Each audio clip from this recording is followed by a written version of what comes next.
Buenos días. Tercer domingo sin los pastores y seguimos vivos. Al final va a ser eso verdad de que no los necesitamos, ¿no? Al final se van a creer. En España ha habido una figura muy importante y muy característica, y era la de los colportores. El colportor era aquel que cogía una mula, un caballo, lo ensillaba y en los sacos o las alforjas ponía Biblias, ponía material evangelístico, ponía libros y luego iba recorriendo los pueblos y las ciudades de España. Y lo que hacía es que cuando llegaba a una ciudad o cuando llegaba a un pueblo, predicaba, inauguraba alguna iglesia, aunque sea en una casa, predicaba a una familia, o simplemente reforzaba la obra que ya estaba bien. Entonces, luego, cuando volvía a hacer la misma ruta, pues intentaba fortalecer, volvía a visitar, volvía a predicar. ¿Qué es lo que pasaba? Que en muchos lugares de España, y sobre todo en muchos pueblos, lo que no fuese la religión católica era una herejía, era algo diabólico, ¿no? Entonces, ¿qué pasaba cuando estos hombres llegaban en burro a este tipo de lugares? Porque les esperaba una turba, animada siempre por el cura o por el obispo, y pues les expulsaban, algunas veces pues les apaleaban, les apedreaban y les impedían que pudiesen compartir el Evangelio. Pero a estas personas les daba lo mismo. Ellos seguían yendo una y otra vez porque era el cometido que ellos tenían. Sí que es cierto que luego ya estamos hablando del final del siglo XIX, principios del siglo XX, llegan las repúblicas y hay un periodo de más libertad para poder compartir el Evangelio. El protestantismo en España se va disparando hacia arriba, llegan las dictaduras, primero de Primo de Rivera, luego de Franco, y el protestantismo baja. Y a pesar de eso, la Iglesia protestante sigue fuerte, sigue reuniéndose, aunque no pudieran reunirse en iglesias, lo hacían en casas. Y lo que yo veo es que a pesar de las circunstancias, a pesar de los problemas políticos, sociales, personales, religiosos, esas personas tenían el ardor por compartir el Evangelio, tenían el ardor por el Evangelio. No les importaba que les pudiesen apedrear, no les importaba que les recibiesen a palos, no les importaba que viniese el gobierno y les cerrase las iglesias, no les importaba que a los pastores les pudieran encarcelar en las cárceles. Ellos tenían ese ardor por el Evangelio. Ellos abrían iglesias, aunque sea dando todo su dinero, solamente para poder reunirse y compartir el Evangelio y poder así hacer la evangelización. Esas personas tenían ardor. Y eran personas que vivían aquí, vivían en Madrid, no estamos hablando ya del Nuevo Testamento, del Antiguo Testamento, estamos hablando de personas que vivían aquí hace no tanto tiempo. Y si miramos ahora, ¿qué pasa en las iglesias? Veo que se ha perdido ese ardor. Nos hemos acomodado. No tenemos restricciones, alguna vez alguien te puede decir algo, pero nadie viene, nos insulta, nos tira piedras, nadie nos detiene, nadie cierra nuestras iglesias, tenemos libertad para poder compartir y nos hemos acomodado. Hemos perdido la pasión por el Evangelio primero y segundo por la evangelización. Tenemos que volver a coger ese ardor. No quiero que nos tengan que perseguir para volver a dar ese paso al frente y realmente entregar nuestras vidas, y literalmente entregar nuestras vidas por y para la evangelización. ¿Qué es lo que hemos estado viendo durante estas semanas anteriores? Hemos visto qué es lo que impide que nosotros estemos disfrutando 100% del Evangelio. A veces, como he dicho hace un momento, nos acomodamos, ¿no? Pero hay otro tipo de factores que hacen que yo no esté disfrutando del Evangelio en mi vida. El humanismo, todo lo que queremos hacer con nuestras fuerzas. Creemos que todo lo podemos conseguir a través de nuestro propio esfuerzo. Entra la frase del yo puedo. ¿Por qué? Porque yo soy capaz. No necesito a más. Incluso a veces, aunque no lo confesemos, pero sí que nuestras obras, nuestras acciones confiesan de que pensamos de que no necesitamos a Dios para hacer ciertas cosas. ¿Qué es lo que dice Génesis 3? Al final trabajaremos y cosecharemos cardos y espinos. El misticismo, buscamos las respuestas a través de ese mundo místico. Intentamos buscar milagros, buscar ese tipo de acciones, simplemente ¿para qué? Para aferrarnos a algo, para no dejarnos llevar. El legalismo, a través de normas y leyes, es que intentamos conseguir el favor de Dios. Yo tengo que hacer esto, esto y esto para poder ser bendecido, para poder recibir este tipo de cosas, y si no las hago, estoy condenado. La religiosidad, costumbres y hábitos, plegarias, rezos, repeticiones, buenas obras y la lucha continua contra el pecado. Eso es lo que la religión predica una y otra vez. Tú tienes que luchar, tú tienes que hacer buenas obras y no hacer nada malo, porque si no, ya sabes dónde vas a ir.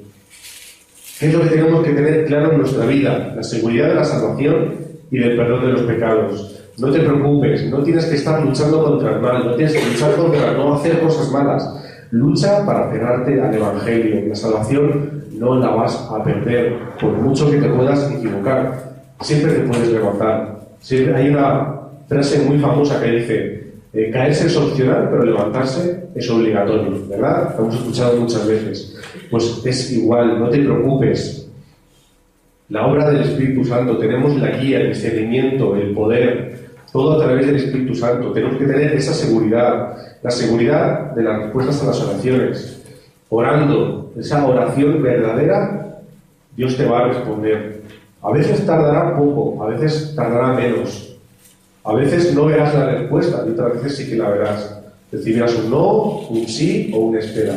Pero siempre vas a tener respuesta a tus oraciones. Y por último, la quinta seguridad es la de la victoria. No tienes que luchar tú, deja que Dios luche por ti. ¿Por qué? Porque ya tienes la victoria. Entonces tenemos que disfrutar 100% del Evangelio en mi vida. Disfrutaremos de la guía, podremos seguir así el plan de Dios. No te vas a perder. A veces el camino es difícil, como dice la Biblia, pero con la guía del Espíritu Santo no te vas a perder ni te vas a caer. Hay que disfrutar del poder de Dios. Para poder andar en ese camino necesitas el poder que Dios te va a dar. No vas a desfallecer a pesar de las adversidades y de los problemas. Vamos a poder llegar hasta el final. Aunque no lo veamos a veces, aunque haya como muchas ramas en el camino, el final está ahí y vamos a poder conseguirlo a través del poder de Dios. Vamos a ver los problemas desde la realidad, es decir, vamos a poder ver la realidad que hay detrás de las circunstancias que nos rodean. Tendremos los ojos espirituales, las circunstancias no van a hacer que yo fracase. No vamos a fracasar, nos podremos equivocar y a veces podremos tropezarnos un poco, pero no vamos a fracasar. Tenemos la victoria, como ya he dicho, así que con los ojos espirituales, ver todas las circunstancias que hay a nuestro alrededor de forma correcta. Además, nada me va a poder vencer.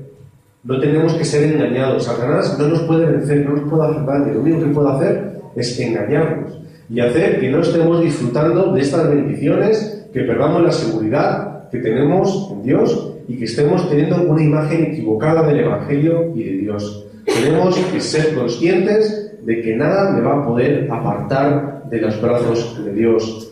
Y además tendremos el respaldo del reino de Dios, es decir, vamos a poder cumplir con su plan, con su propósito. Si yo tengo claro el plan y el propósito para mi vida, yo 100% voy a tener todo el respaldo del reino de los cielos.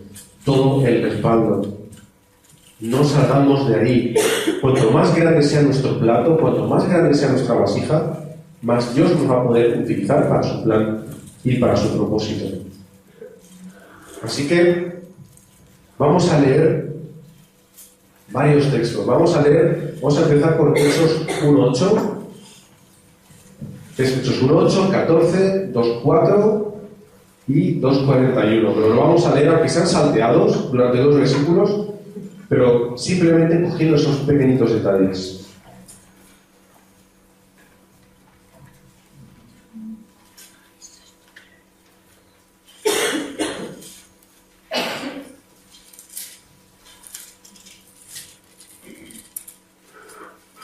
Yo os iré diciendo el versículo y lo leeremos todos juntos. Empezamos por el versículo 8 del capítulo 1. Dice, todos juntos: pero recibiréis poder cuando haya venido sobre vosotros el Espíritu Santo, y me seréis testigos en Jerusalén, en toda Judea, en Samaria y hasta lo último de la tierra. Vamos al versículo 14. Dice: todos estos perseveraban unánimes en oración y ruego con las mujeres y con María, la madre de Jesús, y con sus hermanos. El 2:4, el capítulo 2, versículo 4 dice: y fueron todos llenos del Espíritu Santo y comenzaron a hablar en otras lenguas según el Espíritu les daba que hablasen. Y vamos a avanzar hasta el 2:41, que dice: así que los que recibieron su palabra fueron bautizados y se añadieron aquel día como 3.000 personas. Es decir, estos versículos marcan una secuencia. Es decir, Cristo les dio la palabra, oraron por ella, tuvieron el testimonio, tuvieron la gran respuesta, y eso luego se vio reflejado en el campo con las 3.000 conversiones. Es decir, simplemente en los 2 primeros capítulos de Hechos tenemos ya el resumen de nuestra vida, que es coger la palabra, orar por ella, recibir las respuestas en el campo. Es el gran resumen de nuestras vidas. Y son esos 4 pilares sobre los que nosotros nos tenemos que apoyar. Hemos estado hablando durante estas semanas de que el gran fundamento de nuestra vida, la gran base, tiene que ser Cristo, el Evangelio. Entonces, habiendo puesto bien la base y el fundamento de nuestra vida, es que tenemos que empezar a construir nuestra vida espiritual. Así que vamos a empezar por el gran pilar por el cual tenemos que construir nuestra vida espiritual, y es la palabra. ¿Qué es la palabra? Podemos describirla como es un compendio de 66 libros, escrito por 40 autores durante más de 1500 años, además escrito en 3 idiomas. Pero lo que es la palabra de Dios. Es la palabra de Dios, la Biblia. Y se ha intentado destruir de 1000 maneras, desde los antiguos césares poscristianos del nacimiento de Jesús, como eran Nerón, como eran Diocleciano. Querían destruir todo el Evangelio, querían destruir a los cristianos y destruir la palabra de Dios. Desde la Edad Media no se podía compartir, no se podía leer la palabra de Dios. Todo estaba manipulado y todo estaba cogido por la Iglesia, ¿verdad? En la Reforma, en tiempos de la Reforma, todos los reformadores y precursores de la Reforma que se han levantado con la palabra de Dios han sido perseguidos y han intentado matarlos. Y algunos lo han conseguido. Incluso en España mismo, hemos hablado al principio, todo aquel que quería compartir la palabra de Dios, en muchos lugares eran apresados, incluso eran asesinados. Era la palabra de Dios. Hoy en día, la filosofía y la ciencia, ¿qué es lo que están diciendo? Que la Biblia, la palabra de Dios, es un cuento, son historias. Y que ni siquiera tienen un valor histórico. La filosofía que dice que Dios ha muerto, lo dijo Nietzsche, Dios ha muerto. Que dijo Voltaire que la Biblia iba a desaparecer. Y hoy en día su casa es un almacén de Biblias, de las sociedades bíblicas. Es decir, la palabra de Dios ha permanecido, como dice en Isaías 48: sécase la hierba, marchítese la flor, mas la palabra de Dios nuestro permanece para siempre. Es palabra viva, es eficaz, nos guía, nos alimenta. Miles de años han pasado, miles de años, y la palabra de Dios nos sigue sorprendiendo, nos sigue revelando, guiando y dando fuerza al hombre contemporáneo del siglo XXI. Es una palabra viva y es cortante como una espada de 2 filos, es decir, muestra tu condición. ¿Cuál es tu condición? ¿Cómo tú estás? Penetra en la persona, te muestra la necesidad de tener una reconciliación con Dios.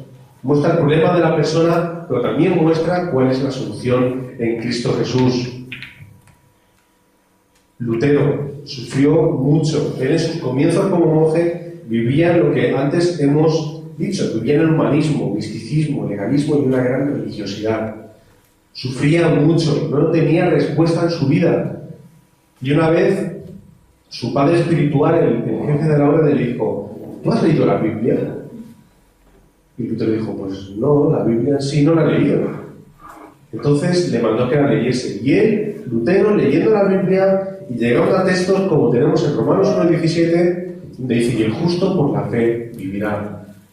Lutero entendió correctamente el Evangelio. Lutero entendió correctamente cuál era su posición, cuál era el problema de la persona. Génesis 3. Lutero comprendió cuál era el único camino por el cual él podía ser salvo. Él se dio cuenta de que solo por la fe en Jesucristo, en la gracia de Dios, es que él podía tener la solución a todos sus problemas. Él entendió que, además de eso, tenía una misión. Descubrió algo muy importante.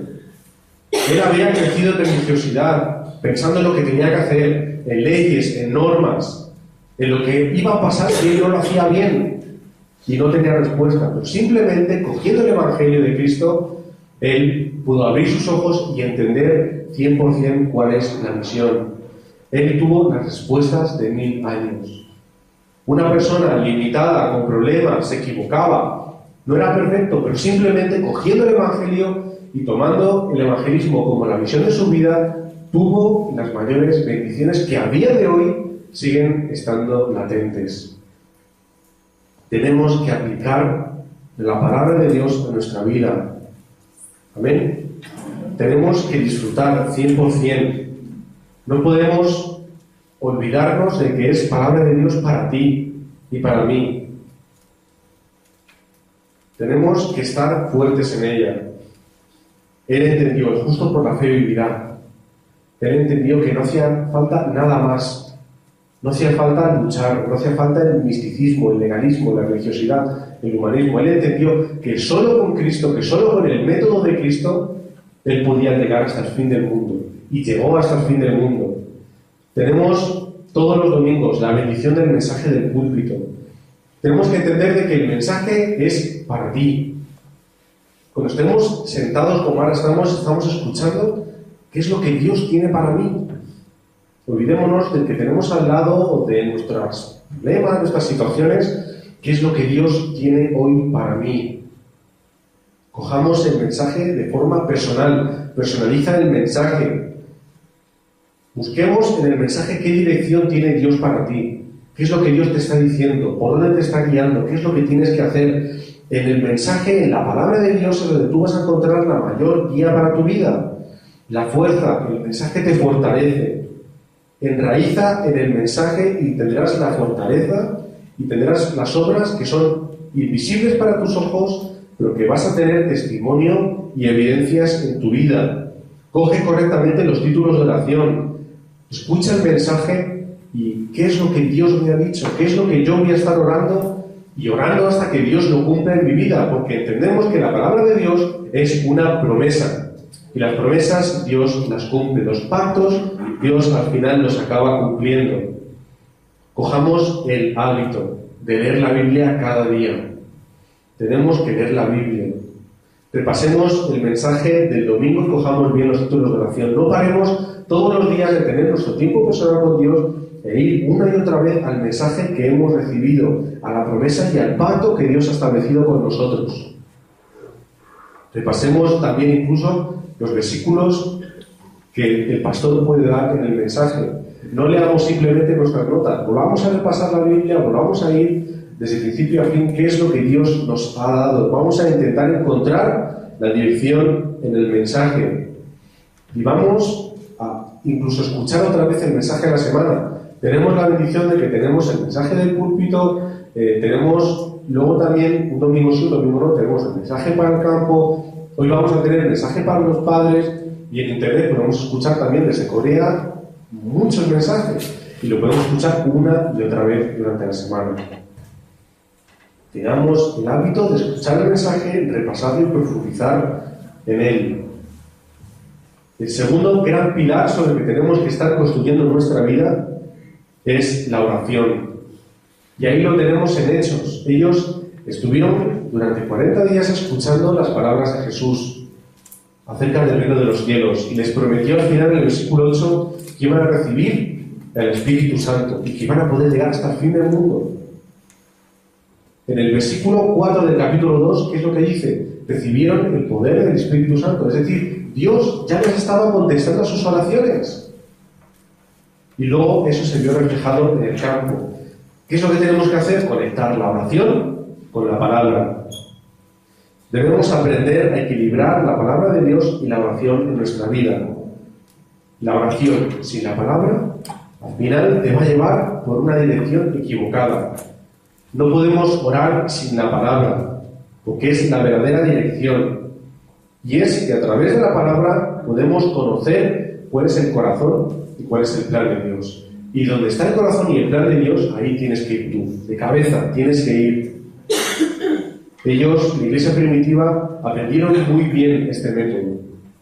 Con el mensaje que habían recibido, oraban e iban al campo. Pedro cogió el mensaje, oró, recibió la llegada del Espíritu Santo y pudo predicar a los gentiles. Pudo superar sus limitaciones y pudo llegar muy lejos. Pablo cogió el mensaje de Cristo, pudo predicar y tuvo grandes discípulos, como vemos en Timoteo. Llegó hasta Roma, hasta el fin del mundo, y él tenía siempre en meta la evangelización. Cogía el mensaje y oraba por él. Juan 15:7 dice: si permanecéis en mí y mis palabras permanecen en vosotros, pedid lo que queréis y os será hecho. Tenemos que orar de acuerdo con las palabras de Dios. Dice, la palabra de Dios tiene que permanecer en ti. No tu palabra, no tu pensamiento, no lo que tú quieres, lo que te gustaría, lo que tú crees que es mejor. Que la palabra de Dios permanezca dentro de ti. Y si tú puedes coger bien la palabra de Dios y orar por ella, es que tú vas a tener las mayores respuestas a tus oraciones. Vamos a conectar la palabra con la oración. Y al final se va a cumplir. La Iglesia no necesita de técnicas especiales y sistemas. Solamente la guía del Espíritu Santo y la oración. Es algo básico. Guía del Espíritu Santo y oración como Iglesia y como individuo. Este es el gran sistema, el gran método por el cual nosotros tenemos que vivir. Hagamos de la oración, al igual del mensaje, un hábito personal. Los hábitos se hacen a través de esfuerzo, repetición, pero al final vamos a tener una gran victoria. Tiempo, es decir, ¿cuándo vamos a orar? Mañana, tarde y noche. Coge el momento que más favorable sea para ti. Entra en la oración profunda. Hay gente que le usa por la mañana temprano. Hay gente que le es más favorable al mediodía, por la noche. No importa. Coge un tiempo que sea 100% para entrar en la oración. Un tiempo donde puedas estar tranquilo, donde nadie te molesta y puedas realmente conectar a través de la oración. 1 minuto, 5, 10, no importa. Lo importante es que lo hagas, aunque sea 1 minuto al día, pero poder estar 100% en oración. Lo importante es hacerlo. Un lugar que sea propicio. Hay gente que es muy maniática y le gusta tener siempre su momento del día y su lugar. Busca el momento que sea más propicio para que tú puedas disfrutar 100% de ese momento en el que vas a recibir la fuerza y la guía. Busca el momento, prepáralo a través de la alabanza, a través de escuchar el mensaje, leyendo la palabra, pero ten tiempo personal de oración. Y sobre todo, ora con la palabra. Cogiendo el mensaje, conecta la oración con el mensaje, ora y recibe la guía y recibe sobre todo las respuestas en tu vida. ¿Qué es lo que quieres que Dios cumpla en tu vida? En esta iglesia y en muchas tenemos la costumbre de hacer foro. ¿Qué es el foro? Yo quiero de este mensaje que esto se cumpla en mi vida. Y yo durante la semana voy a estar orando con este título de oración y se va a cumplir en mi vida. Eso es el foro. ¿Qué es lo que yo del mensaje quiero para mi vida? ¿Amén? Lo podemos ver en José. José era la persona que tuvo la oración como el método principal de su vida.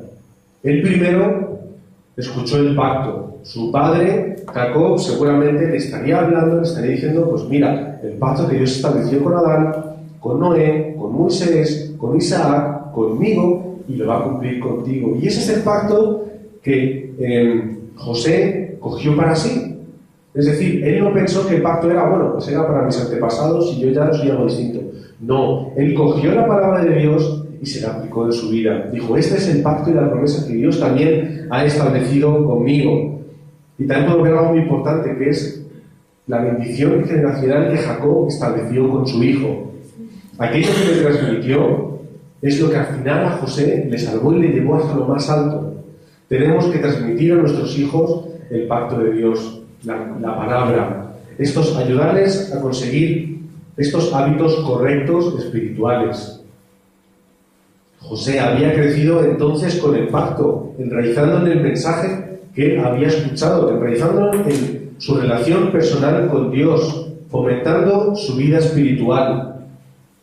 Él, al igual que Dios hizo con Adán, con Noé, Abraham y demás, él también tomó el pacto para sí, para su vida. Y lo pudo aplicar cuando llegaron las dificultades. Fue vendido como esclavo, fue encarcelado.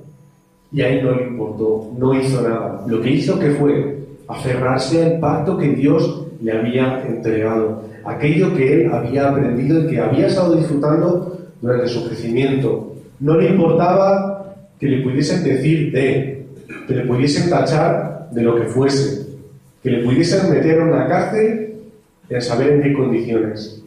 No le importaba. Cuando fue apresado por lo de la esposa de Potifar, él podría haber dicho, podría haberse defendido, podría incluso haber dicho, no, si era ella. ¿Qué hizo? Orar. Dijo, voy a aferrarme al pacto, voy a orar porque en todo Dios tiene un plan y un propósito. Él disfrutaba de la oración. Todo lo que le ocurría, lo oraba por ello.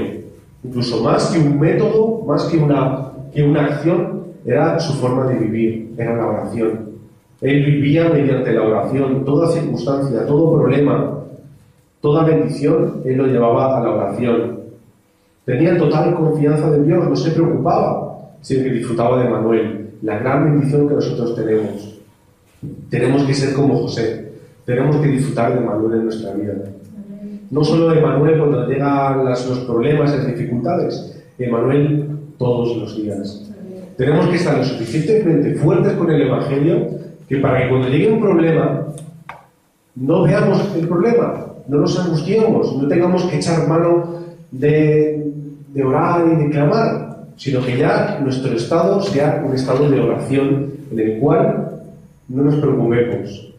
Digamos, Dios está al tanto de todo. José disfrutaba de ese estado espiritual. Él conocía que tenía todo el respaldo del reino de los cielos a su espalda y por eso no se preocupó. Tenemos que ser como José, tuvo las grandes evidencias, cogiendo el pacto que Dios le había dado y orando todos los días y estando en ese estado de oración, es que él tuvo las mayores evidencias que podía haber tenido. Sus problemas tuvieron solución de forma automática, no tuvo que hacer nada ni preocuparse. Simplemente cogiendo el pacto y teniendo que la misión, llegó hasta el gobernador de Egipto. Llegó hasta lo más alto. Él conocía a todas las personas importantes de Egipto. Llegó hasta ser la élite, el gobernador. ¿Por qué? Porque él tenía el pacto. Él no lo iba diciendo, no lo iba predicando, simplemente teniendo el pacto, las personas lo veían. Faraón lo vio en él. Digo, esa persona es especial. Y le puso como gobernador. No tuvo que luchar, no tuvo que pelear, no tuvo que estar clamando a Dios, no tuvo que llorar. Simplemente, cogiendo el pacto, disfrutando de su vida, tuvo las mayores respuestas. Él tenía claro cuál era la misión para su vida. Y al final tuvo las evidencias. Tenemos que poner correctamente el fundamento de Cristo en nuestra vida. Es lo más importante. Cuando yo pongo el fundamento correcto, todo lo demás, aunque me cueste construir, pero va a estar bien construido. No se va a caer ni se va a derrumbar. Es el único fundamento que tenemos que poner. Tenemos que desechar toda religiosidad, legalismo. Vamos a profundizar en el Evangelio. Solo el Evangelio. Intenta cambiar a tu mente. Deja que Dios cambie tu mente. Vamos a coger el mensaje como una promesa que Dios me ha dado personalmente. Vamos a conectar además con ese mensaje, vamos a conectar con mi vida, mi situación, mi campo. ¿Qué es lo que Dios me está diciendo para mi vida, mi campo, mi familia, mi trabajo? Vamos a unar la palabra y la oración. Vamos a juntar estos dos factores. La palabra y la oración tienen que ir juntos siempre. Vamos a escuchar el mensaje, coger los títulos de oración que realmente Dios me ha dado y orar por ellos y ver cómo al final vamos a tener las evidencias en nuestra vida. Vamos a vivir en oración marcada de 24 horas, en oración profunda. Tiene que ser el momento más feliz de nuestra vida, de nuestro día. Vamos a disfrutar 100% de la oración. Y cogiendo el mensaje y disfrutando de la oración, vamos a ir al plan de Dios. Ese es siempre el objetivo de nuestra vida. ¿Cuál es el plan de Dios para mi vida? No es qué es lo que yo quiero, qué es lo que yo tengo que hacer, qué es lo que, el azar me pone delante. ¿Cuál es el plan de Dios para mi vida? Y cuando yo entienda la visión de mi vida, cuando yo tenga esa visión bien clara, ir allí.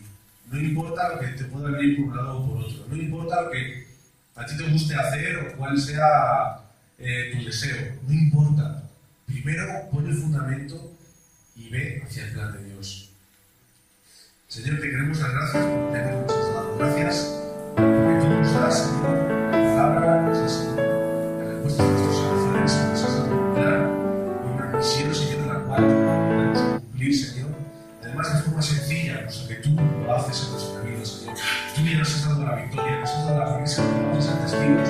Así que nosotros, Señor, queremos reclamar esa promesa, Señor, para nosotros. Queremos ser aquel testigo que vas a fin del mundo disfrutando simplemente de la promesa.